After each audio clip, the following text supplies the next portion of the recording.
Hi, I'm Yvonne Brooks from McNally Jackson Books.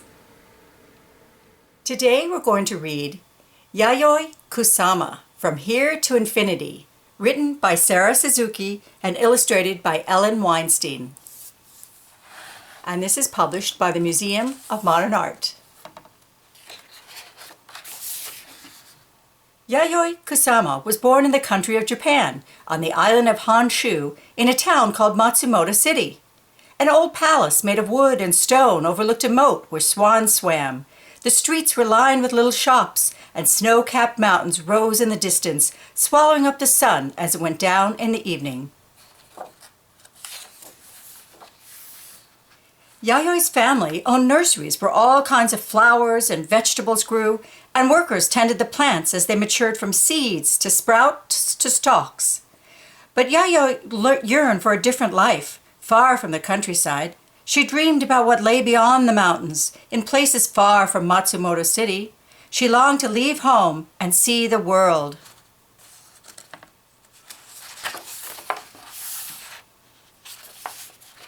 Yayoi's mother wanted her to stay home and learn old-fashioned manners, how to dress elegantly, walk demurely, eat politely, and find a proper husband.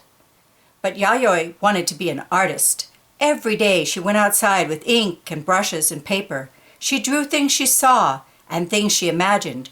She looked closely at the pebbles that lined the riverbed and at the leaves and stalks of plants, and she drew them as chains of tiny cells that looked like dots. When she was older and studying in art school, her teachers disapproved of her work, and they demanded that Yayoi paint in the traditional, precise Japanese style. She wanted to go where she could live without rules.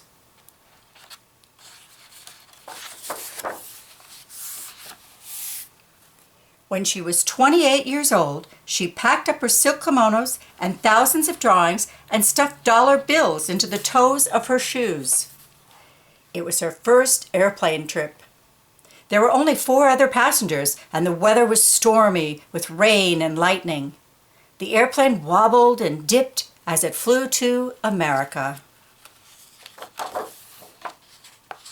In New York, Yayoi went to the top of the Empire State Building, the tallest building in a city full of tall buildings.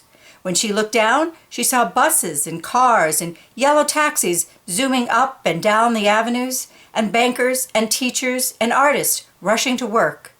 From up on the 86th floor, they looked like dots. She felt very far from quiet Matsumoto City and her mother's rules. Here, it seemed, anything was possible. Yayoi set about turning her drawings of dots into paintings. The dollar bills that she had brought to America quickly ran out, and she spent what little money she had left on paints and canvases. She worked day and night.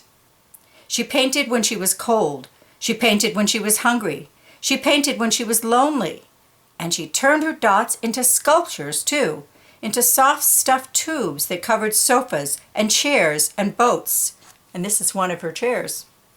She was devoted to her dots. For her, they were a way of thinking about the world among the stars, as one dot among millions of others. They were a way of thinking about infinity. Sometimes, when she grew frustrated, she visited the Museum of Modern Art. She gazed at paintings by other artists, and she thought about why and how they were made. She looked at pictures of dancing girls and swirling night skies, trying to solve them as if they were puzzles. And here's a painting by Mondrian and Henri Rousseau, Matisse. We have René Magritte and Van Gogh. Her paintings seemed so different from those she had seen at MoMA. When she at last was ready to show her work in public, she invited all her friends she had made in New York. When she arrived at the gallery, a crowd was spilling out onto the sidewalk. Her friends lifted her into the air, shouting, "Yayoi, you've finally done it!" Word about her artwork spread quickly. Her friends told their friends, newspapers wrote about her work, and reporters clamored to interview her about her dots. Now she began to show them in other cities all over the United States and Europe. And here you see she's on the front of these magazines, and at the newsstand you see the newspapers and the magazines all on display. And here are people buying some of her paintings from the gallery. Her dots were covering the world. They appeared in Venice in thousands of dot-shaped mirrors scattered over a big green lawn. You see, these are all spheres, and they're mirrored on the outside, so it's really an amazing effect. And a pumpkin on a pier. See how it looks beneath the moon? And the night sky really shines and stands out. On dresses and t-shirts, on people walking down the street, and in mirrored rooms where glowing dots were reflected and reflected again.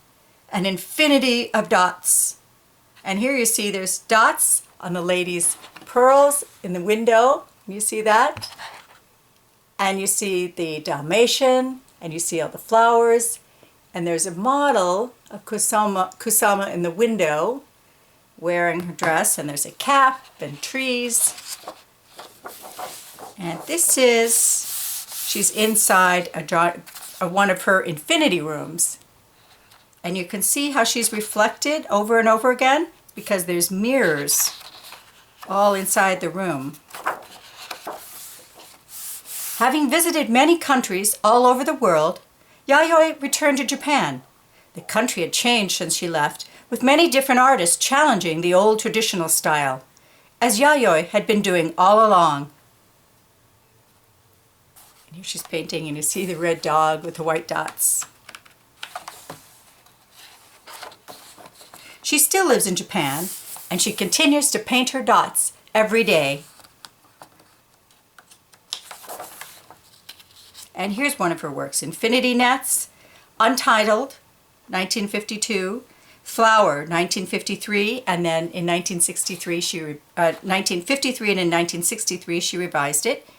Number F, 1959, and Accumulation, number 1, 1962. So this is fabric, tubes, stuffed there. And you see how it looks like a part of nature. And this is called Infinity Mirrored Room, The Souls of Millions of Light Years Away, 2013. And I was fortunate enough to be able to go into this side of this mirrored room. You go inside and they close the door behind you so no outer light gets in, and there's all these lights suspended from the ceiling, and there's mirrors on the walls, and you step out on a platform, you walk out, and there's water all around. It's just a small room, but yet, because of all the mirrors, it looks so immense, and it looks like infinity, and the lights go on, and they're reflected in the mirrors and in the water, and you just feel like you're in the middle of something, just something amazing and extraordinary. This is the Obliteration Room, 2002 to present. Now this started out completely white, and when people would go into the museum to visit, and I did this myself, they gave you a sheet of colored dot stickers. You each get one sheet, and every person that goes in contributes to the artwork. They put dots here, somebody might put dots there, someone put them on the tea kettle, and you get to become part of the art, and you're helping create it. And the final image is a photograph of Kusama herself with a giant sculpture that she's created. It's white with red infinity dots, and the wall is white with red infinity dots, and so is the floor and the base of the sculpture. And you can see inside the flower, and you can see Kusama herself is wearing a white dress with red infinity dots.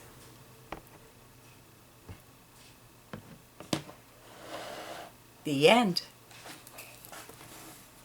Hope you enjoyed From Here to Infinity.